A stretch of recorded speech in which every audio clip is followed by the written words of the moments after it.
كيكه رائعه بكوكا وجوج بيضات والشوكولات، كتجي زوينه بزاف ولذيذه. تبعوا معنا الفيديو حتى الاخير. نمشي معكم المقادير اللي غادي نحتاج لتحضير هذه الكيكه. هذه عندي هنايا جوج بيضات، كاس ديال سنيده ما عامرش يعني كاس قل ربع بحال هكا، عندي جوج معالق كبار ديال مايزينا يكونوا عامرين مقببين، كاس ديال العنبه عامر ديال كوكا، كاس ما عامرش يعني قل ثلث هكا ديال الزيت، جوج خمارات حمر، جوج معالق كبار ديال الكاكاو المر. وعندي هنايا هادو كيبقاو اختياريين، هاد الشعريه ديال الشوكولات والدقيق حسب الخليط.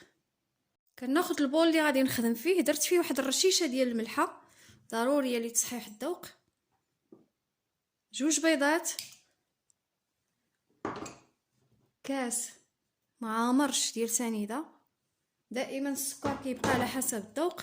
غادي نخلط مزيان هاد البيض وسنيده حتى كيولي الخليط ابيض. هنايا من بعد ما ضربت الخليط حتى كيرجع اللون ديالو ابيض، غادي نزيد كاس ما عامرش ديال الزيت. دائما فين ما نزيدو شي عنصر ضروري ما نخلطو مزيان عاد كنزيدو العنصر الاخر. هنايا زدت الزيت، غادي نخلط هكا مزيان. غادي نزيد كاس ديال كوكا، غادي نخلط عاوتاني مزيان.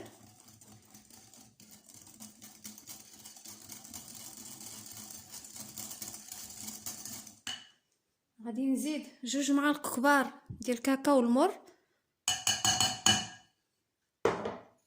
مع جوج معالق كبار ديال النشا.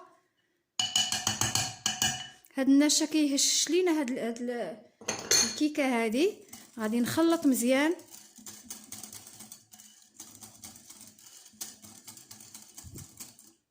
صافي هنا من بعد ما خلطت الخليط مزيان غادي نبداو نضيفو الدقيق بشويه بشويه حتى كنحصلو على القوام اللي بغينا. غادي ندير جوج خمارات من فئه 7 غرام، الا كان عندكم 8 غرام كديروهم. صافي وكنخلط مزيان.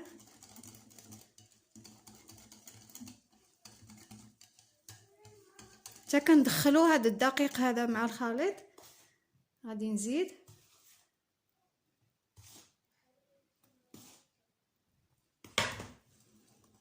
صافي. هنايا من بعد ما حصلت على القوام، هنايا كيكون القوام شويه خفيف ماشي بحال الكيكه اللي كتكون بيضه، كتكون ثقيله شويه. غادي نضيف هذا الشوكولات هذا، وضروري ما نساوش واحد المعلقه ديال الخل هي اللي كتهشش لينا الكيكه. غادي نخلط ندخل فيها هاد الشعريه ديال الشوكولات غير بشويه. هاد الشعريه ديال الشوكولات غنيه بالكاكاو المر، هي ملي كتندوقوها فيها الحلاوه وفيها المروره. صافي كنخلط هكا مزيان حتى كيدخل داك الخل. وغادي نجيب المول فاش غادي نديرها. هنا وجدت المول فاش غندير، كديروا في المول اللي بغيتو. كناخذوا هكا هذا الخليط هذا كنهزو يدينا شويه الفوق. هنا دهنته بالزيت ووضعت له الدقيق. صافي وكنوضع الخليط هكا. هنا راه عندي الفران كيكون بارد، يعني ما كنشعلش انا الفران قبل ما كندير الكيكه حتى كنوضع فيه الكيكه عاد كنشعلو. غادي نوضع هاد الكيكه على نار تكون مهيله حتى كيطيب على خاطرو، ونرجع معكم باش تشوفوه ونزينوه. اذا هنايا من بعد ما طابت الكيكه كتجي على هذا الشكل هذا. الصراحه كتجي رائعه. شوفوا هشيشه، ما نحتاجوش كاع اننا نسقيوها ولا. هنا وضعت فيها ثقوب بداك الكيوردو. غادي وذوبت هنايا الشوكولاط ديال الاكل، غادي نوضعوا لها هكا من الفوق غير التزيين فقط. نتوما كتزينوا باش ما بغيتو. انا غادي نزين هكا بالشوكولاط. غادي ناخذ واحد السكين وغادي نحاول باش نديرو هكا على الكيكه كامله. من بعد ما وضعت لها الشوكولاط، انا عندي هنايا شويه ديال اللوز ايفيلي. نتوما كديروا كتزينوا التزيين اللي بغيتو، يعني التزيين كيبقى اختياري. انا غير كان عندي هذا اللوز موجود في الدار، واحد الكميه قليله غادي نزوق بها هاد الكيكه. راه كتجي لذيذه بزاف وبنينه. واخا نخليوها هكاك بلا ما نزينوها راه كتكل، لانها هشيشه وايضا بنينه بدوك المقادير اللي درنا فيها.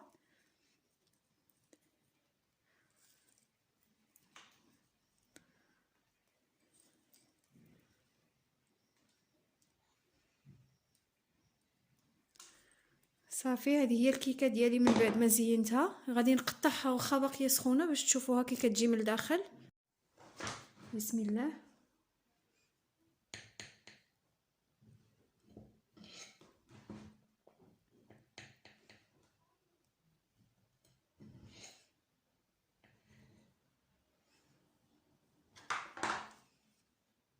انا راه باقيه سخونه، نتوما كتخليوها حتى كتبرد.